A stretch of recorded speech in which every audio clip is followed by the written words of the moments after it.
With the inauguration different from previous years, the colors pink and green are painting the social media world in support of Vice President Kamala Harris. But why? 12 News' Gary Burton joins us in studio with the answer. Gary? Well, I'm a proud brother of Alpha Phi Alpha Fraternity Incorporated, one of the 9 Greek organizations that make up the National Panhellenic Council, otherwise known as the Divine Nine.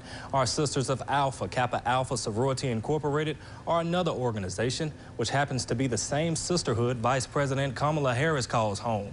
I spoke with Miss Jackson State University, who's also an AKA, on how special it feels to walk the same path as Madam Vice President Harris. So help me God. So help me God. Right then, history was made as Kamala Harris becomes the first female vice president of the United States.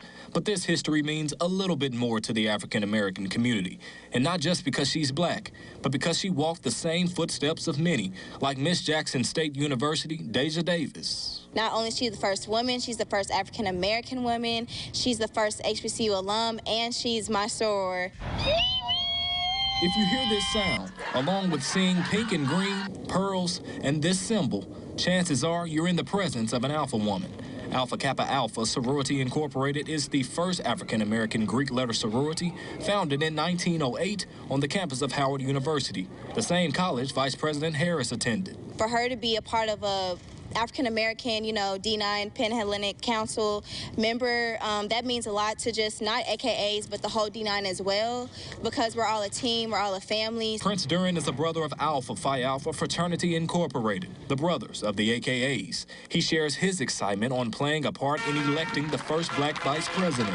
What it says today is that anyone, there'd be years ago, you say you could be the president of the United States. But in the back of your mind, like, can I really be the president of the United States?